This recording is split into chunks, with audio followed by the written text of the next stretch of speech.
one thought that you have that can address that problem? What happens today is that for a person to start off his own company, there is a certain amount of resourcefulness, or you would call it jugaad in the Indian context, which is assumed that, yeah, you are starting a company, you should know this, right? You should be able to do it. Whereas if you look at a developed country, it's not that tough. I mean, a person who's a PhD or a scientist who's zero at jugaad will be able to start off a company and make $1 million.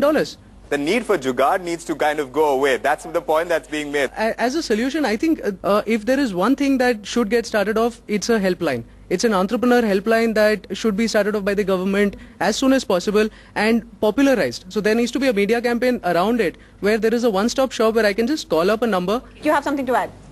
You think the babus are going to be able to set up a helpline that's going to help you run a business? I mean, talk about the practicality of the situation, right?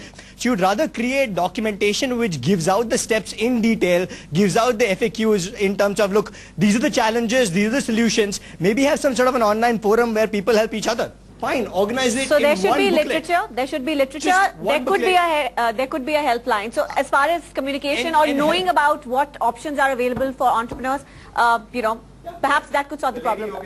What government can do for me, that's good to think what government can do for you, but government can do only till a year. After that, you got to do it. So this is where you come in. What is in your purview and what is in your control, you do that. Going to a banker and starting off with zero collateral loans, you can get to know from so government helps those who help themselves. That's right. Okay. Help those, in simple, I would say with this literature and the helpline that the Sir Wright pointed out very well, I think an organization with a systemized entrepreneurs set up their organization together, right? There's a unity needed in the time of diversity, and you come together and then you help each other to create. What about raising capital? What about raising the kind of funds? I would like to add to. Crux of the problem is that the no loan goes bad when it is 20,000, 25,000, and the VCs are always there. The 30 crores and 100 crores, the VCs are there. The problem is the 1 crore to 5 crore. The reason why there is no funding is because there is no exit route to it. There is no exit strategy. There is no where do that if the VC wants to fund. So here, if there could be an innovative product, you know, the funding of the 1 crore to 5 crore is where some more regulations or some more, you know, more funding or more private participation. And a lot of businesses in that kind of yes. 1 to 5 crores kind of range. And if they go through that, they can really bloom. Right. Times of India started this initiative last year. It's called the Idea Initiative. When it started, there were thousands of ideas pouring in. The reason, they said there are venture capitalists waiting for you. I think that's the biggest hurdle. When you say venture capitalist is waiting, everyone comes, okay, here is my idea, here is my idea. I think that's the biggest hurdle. We should have some sort of website or an online forum where we'll have list of venture capitals, list of entrepreneurs, they get to interact with each other.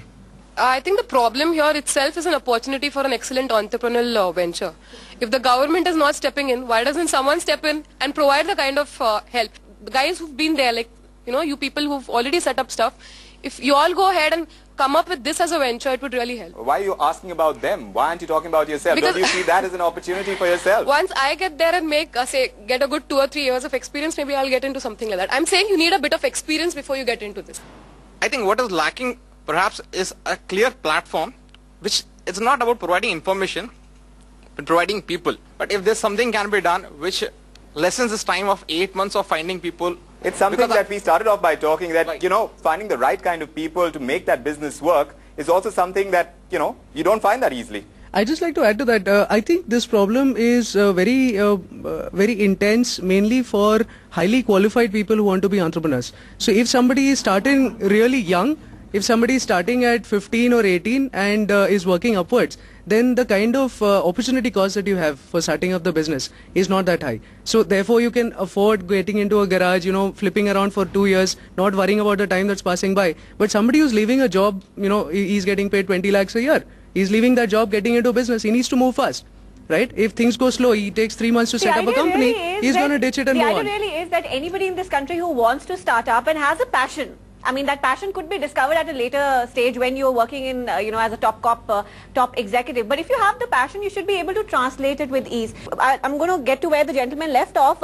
How do you go about collecting the right talent? Any thoughts on that? If you're going to just wait that till you don't get a partner, you're not going to start your business, you'll never get a partner. You know, you have to give that start. You have to put in that effort. You have to believe in your idea. It is only after you've implemented that idea, people are going to start believing in your idea, and that is when people will come to you that, can I work with you? In fact, it's been some time around, and now off late from the website, we're getting a lot of people all over the country and saying, Jay, you're doing a great idea. How can we be part of? There are so many people who are sportsmen at heart. Do something like this. So the website is certainly now working, and probably every week I'm getting one person from Bangalore or Pune saying, Jay, like to come and meet you, and can we do something? So you on a have to similar... be successful to attract talent. Yeah, so that's what he was saying. You need to make a start, and then I think things will start getting attracted towards you. Okay, any other thoughts? Add something to that. We're very fortunate the media today, like, Bloomberg itself had a show called Cracking Careers, which promoted young entrepreneurs. I was featured in that. And trust me, I got calls from 4 different parts of the country asking me for dealership for my product. So you just have to go there, even though the government is not there to support you, but there's the media there to support you, the social network is there to support you. Whether it's your customer, vendor, any fan, you have to use each and every network that you have. Build the relationship so that that entire thing carries, and then you start getting people from that entire pool to join you. And people who share your vision will actually be fascinated with your company and would want to be a part of it. I think that is extremely important for a small startup. Absolutely. In the end, I'll say Alfred Hitchcock always says that don't follow a trend, make a trend. So when you make a trend, people will follow you. And so the popular notion that is coming out over here is the fact that the first step needs to be taken by us. You cannot wait for the government to do it, right, Radhika? That's right, but yes, there are some things that we look for as far as the government is concerned, and that wish list we hope has been brought out in this special presentation of Bloomberg UTV. But remember, if you're an entrepreneur, the one thing that you just cannot do without is your passion for your idea or for your product. The glass may be half empty, but it's soon close to being full. Thanks so much for joining us. Bye-bye.